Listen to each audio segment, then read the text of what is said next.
Salut tout le monde, aujourd'hui je vais vous montrer comment faire du stamping inversé avec ma feuille de travail Ubermat. Donc voici comment se présente la feuille. Ici vous avez un emplacement spécial pour faire vos tests de couleurs et ici des doigts prédessinés qui vont vous servir de repère pour votre stamping. Voilà, ici j'ai fait des essais couleurs. Comme vous pouvez le voir, la matière n'adhère pas du tout au silicone et vous pouvez retirer ou nettoyer l'excédent avec un simple morceau de scotch ou du dissolvant. Ici du scotch, comme vous pouvez le voir, c'est assez efficace. Donc je commence par poser une base transparente et le temps que ça sèche, je pose ma première couche de vernis.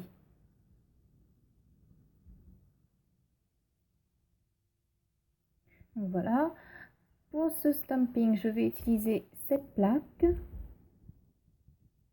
et j'ai décidé de partir sur ce motif.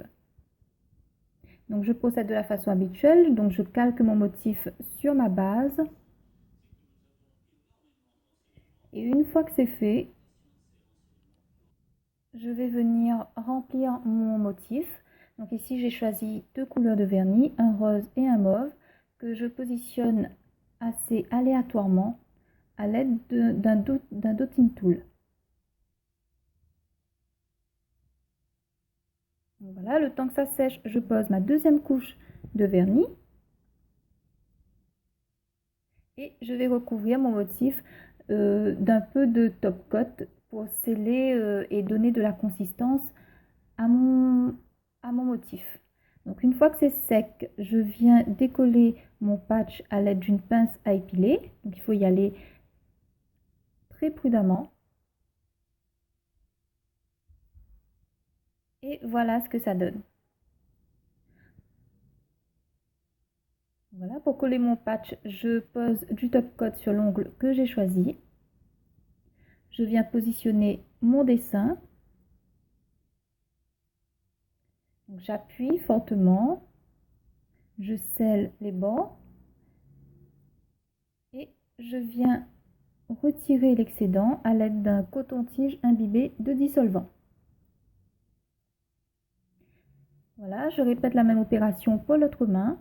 Donc je mets du top coat, je récupère mon motif, je positionne, j'appuie, je scelle les bords et je retire l'excédent.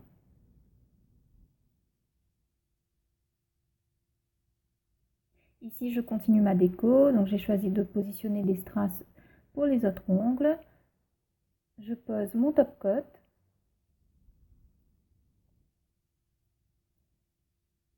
Et voici ce que ça donne avec la brillance.